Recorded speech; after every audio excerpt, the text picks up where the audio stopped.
Sebenarnya kenapa saya dirikan senam ini namanya Nakashimo, Pak? Nah, itu Nakashimo itu singkatan. Nakashimo itu gimana? Jadi naknya itu napas. Manusia hidup manusia tidak akan hidup tanpa napas. Berakhir kehidupan manusia itu stop napas. Ya. 4 bulan di dalam rahim dikasih ruh itu napas. Itu akhirnya. Nah, kenapa orang hari ini selalu ngomong tentang napasnya itu dengan ventilator?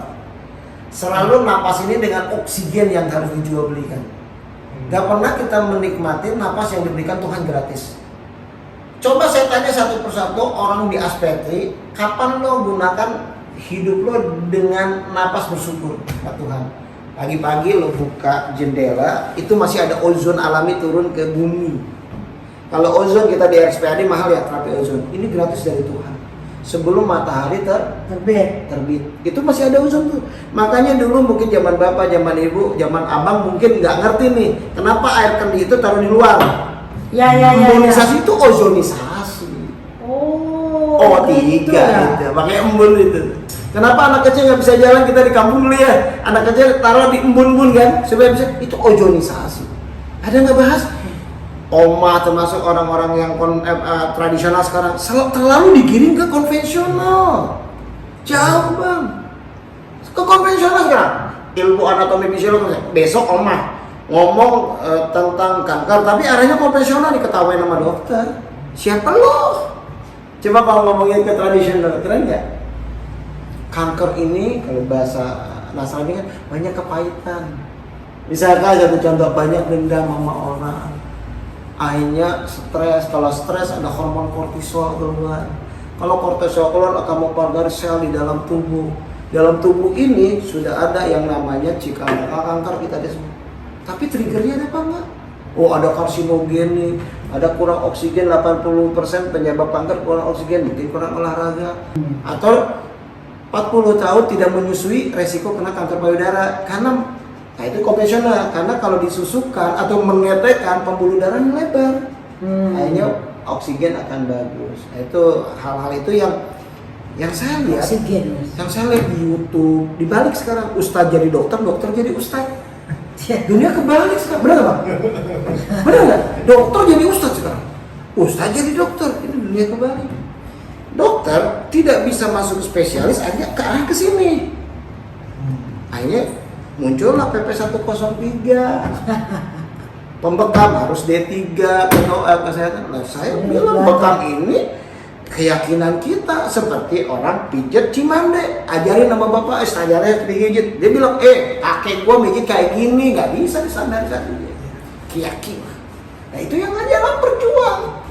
Coba saya kalau perjuangkan ke dinas kesehatan dan pendidikan, saya ngomong, Anda jangan mengkotak-kotakan tradisional, karena gimana pun udah ada jalurnya. Gak bisa dipaksa konvensional, konvensional pun gak bisa dipaksa ke tradisional.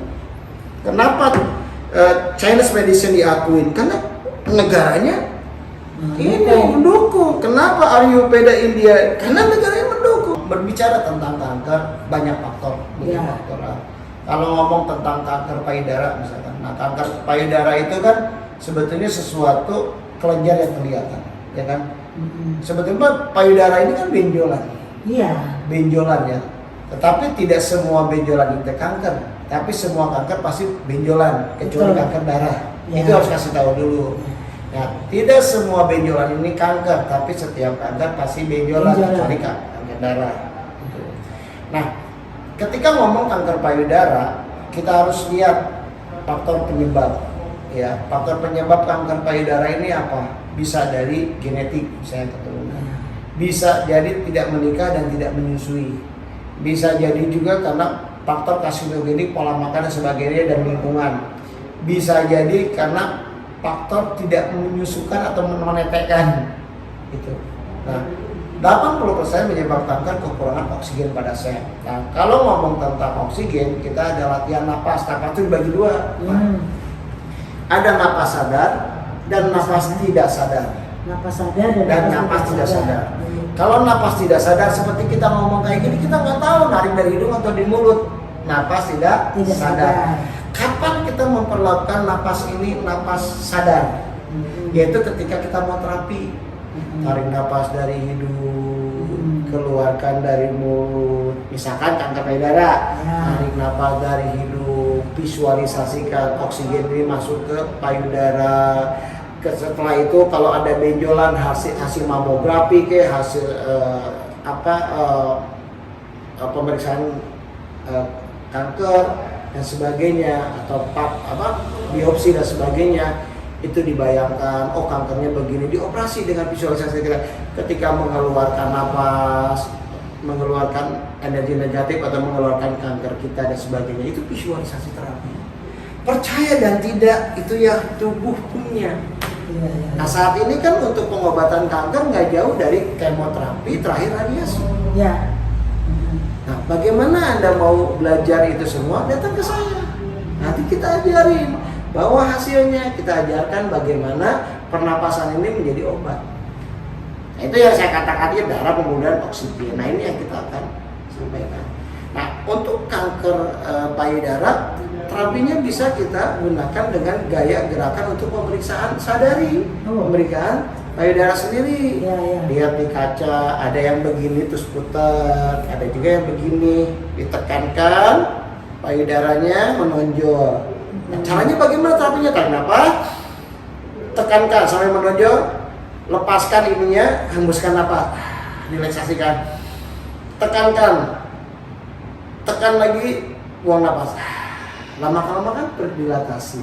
Ketika oksigennya kuat, nutrisinya bagus, dikasih obat-obat penunjang, produk-produk herbal untuk kanker dan sebagainya, niscaya dia akan cepat. Jadi udah holistik. Dari luarnya dia kasih, dari pernapasannya dia kasih, dari visualisasi kita dia berdoa sama Tuhan, akan sembuh. Survive dia dari penyakit kankernya. Begitupun kanker yang lain. Gitu.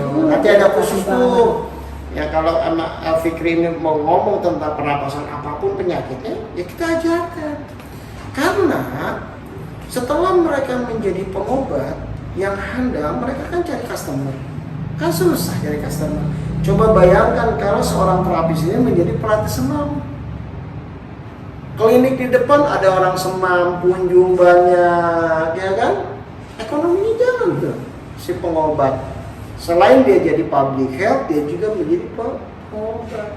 Nah itu yang harus kita lakukan, bagaimana pengobat ini punya keilmuan. Ya senam. Apapun jenis senamnya. Gitu.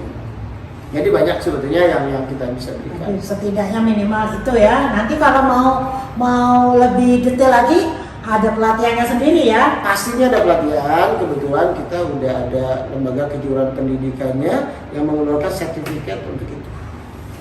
Oke, jadi Ancu kalau mau belajar lebih lagi, nanti kita bikin acara lagi. Ya, jadi gitu Ma. Jadi nanti belajar di kita itu pertama kali kita ajarkan mengenai yang namanya komunikasi dasar. Karena sebagai pengobat harus bisa berkomunikasi. Gak bisa pengobat ini hanya bisa satu keilmuan, tusuk jarum, akupunktur, udah. Orang harus ada komunikasi. Nanti kita ajarkan komunikasi dasar.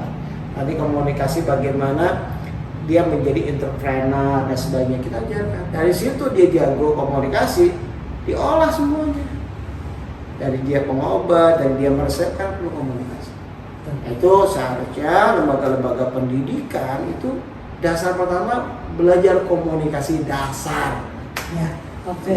Ya, itu baru mau saya ini ya, saya buat ininya materinya untuk pelatihan berikutnya. Benar. Jadi tidak hanya sekedar ngerti Sambiloto untuk ini, Kota Dewa untuk itu dan sebagainya, tetapi harus ada ilmu yang lain yang bisa untuk mengkomunikasikan apa yang kita berikan gitu ya Pak. Pertama, dasar pertama dengan usaha Oma ini kumpulkan semua marketing, karyawan, diberikan pendidikan itu contohnya di situ dulu. Bagaimana komunikasi menghadapi orang Jawa, menghadapi orang Batak, menghadapi beda-beda pendekatannya, approach-nya beda-beda. Menghadapi pasien ini, karakter ini kan beda-beda. Ya, itu sih sudah kita berikan ya. Mantap, Kita. mantap. Ayo.